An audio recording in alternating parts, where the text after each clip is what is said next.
Palagi ba kayo nagpipigil jumingel? Yan daw ang nakagawian ng isang 29 anyos na vlogger na ngayon ay may stage 5 chronic kidney disease.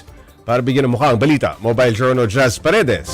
Namamanas ng mga paa, ilan ito sa mga sintomas na naranasan ni Jam bago siya na-diagnose noong 2025 na may stage 5 chronic kidney disease. Ngayon, madalas na siyang hinihingal, nagsusuka at nangingilaw ang balat. Ayon kay Jam, hindi naman daw siya mahilig sa junk food at palainom pa nga ng tubig. Kaya ang nakikita niyang dahilan ang nakasanayan niyang pagpipigil sa pag-ihi. Madalas po talaga yung pagpigil ko ng ihi simula nung bata pa ako. Kasi, syempre bata, maarte, maselan. So, yun po yung naging problema ko. Nadala ko po siya hanggang pagtanda. So, hindi po ako nag-CR kapag ka madumi po yung CR. Yung malayo pa lang, naaamoy mo na siya. Grabe, ang bagsik ng amoy. Ayon sa espesyalista, masama ang madalas na pagpipigil ng ihi. Dahil ang ihi ay may bakterya. At kapag matagal ito sa ating panto, mas tumataas ang tsansa na umakyat ang bakterya sa mga bato o kidneys. It increases your risk of urinary tract infection. Pag nagkaroon na kasi ng urinary tract infection, lalo na kapag paulit-ulit yan, pwede din magkaroon ng scarring na din sa ating kidneys. Para sa mga adult, dapat umaabot sa 6 hanggang 8 beses ang pag-ihi bawat araw o katumbas ng pag-ihi kada 3 hanggang 4 na oras. Mahalaga rin daw na hindi mapuno ang pantog. So kapag napuno na kasi yung bladder natin, tapos pinigilan pa nating umihi, pwedeng mag-backflow. Pwedeng mag-backflow yung ihi natin. So babalik siya sa ating kidneys. So pag repeatedly na nagagawa yun, pwede magkaroon ng scarring sa ating kidneys. Then eventually, madadamage na ito or what we call chronic kidney disease. Ang nangyari kay Jam, ibinabahagi niya online para balaan ng publiko na huwag gayahin ang kanyang maling nakagawian. End stage na kasi nang malaman niya ang kanyang sakit. Ngayon, kinakailangan na niyang sumailalim sa dialysis 3 beses kada linggo. Sobrang dami. Sobrang hirap. Lahat, as in, lahat nagbago. Yung buhay ko umikot 360 degrees. As in, lahat ng negosyo namin nawala. Binenta namin kasi ako po yung nag-hands-on noon. So, hindi na ako makagalaw, konting... Madalas daw malala na ang CKD bago ito matuklasan. Kaya huwag baliwalain ang mga sintomas. Kaya uminom ng tubig at mag-number 1 na agad kapag kailangan. Mga kapatid, Mobile Journal, Jazz Paredes po hatid ang mukha ng balita. Pag-usapan pa natin ang masamang epekto ng pagpigil ng ihi kasama si Mobile Journal Jazz Paredes. Jazz, may sinabi ba yung mga doktor kung ilang beses lamang o gaano kadalas yung pagpigil ng ihi mo? Yes, Pops, no? Actually, hindi talaga nire-recommend yung pagpipiit ng ihi, Pops. Pero yung pinaka-healthy daw na interval or tagal na pwede mo siyang ipunin dun sa pantog is 3 to 5 hours lang. Pero beyond that daw, hindi daw talaga recommended, Pops. Okay. Jazz, gaano ba kadelikado itong CKD, chronic kidney disease? Itong si Jam, sabi mo dun sa report, stage 5 na.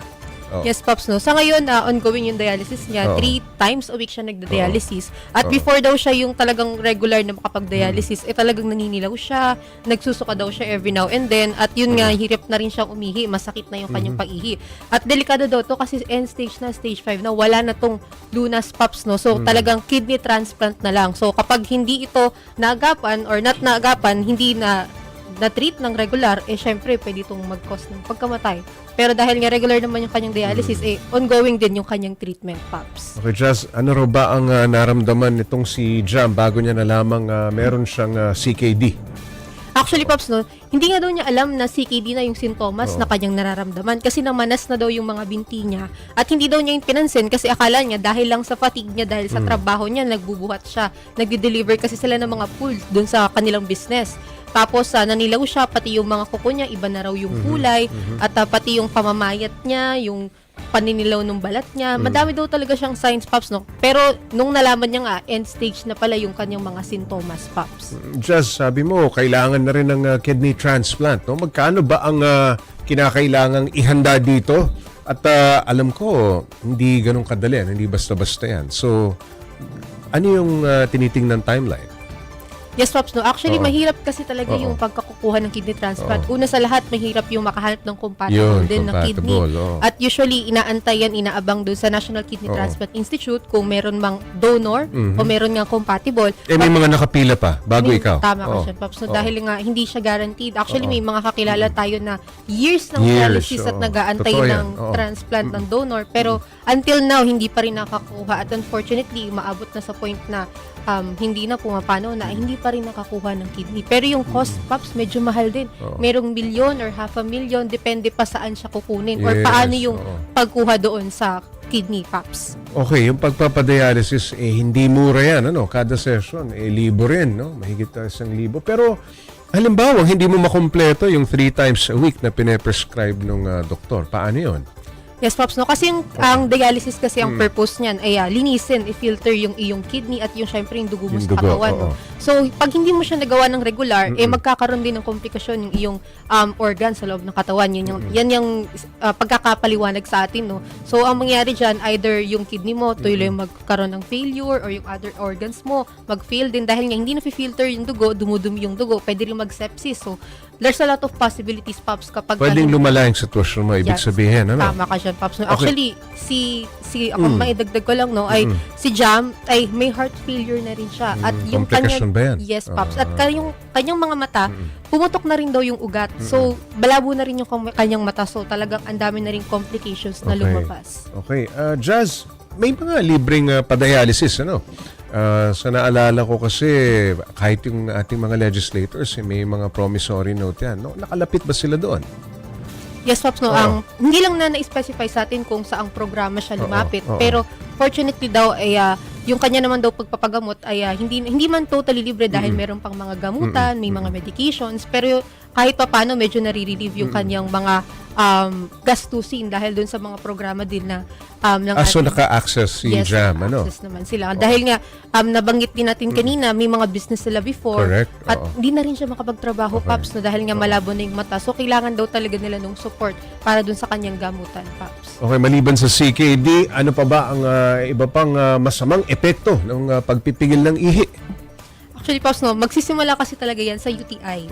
So, yung UTI kasi, nakukuha yan kapag may bacteria doon sa ating bladder. At mas at risk nga daw actually yung mga babae dahil mas maikli yung kanilang urethra. So, mas madaling pumasok yung bacteria. At pag nag-UTI, pwedeng magkaroon ng scarring sa kidneys, pumasok sa maging CKD, at pwede rin daw yan na maka-apekto doon nga sa mga high blood pressure, hypertension, may diabetes. So, ito daw usually yung mga at risk. So, ang recommended ni Doc, at kapag alam mong at risk ka at meron ding family genetics na meron kayong history, ay dapat daw agad talaga magpa-check para at least ma-detect agad dahil nga ang CKD, once na ma-detect siya, usually end stage na or nasa mga critical stages na talaga, Paps. Alright, maraming salamat, Mobile Journal Jazz Paredes.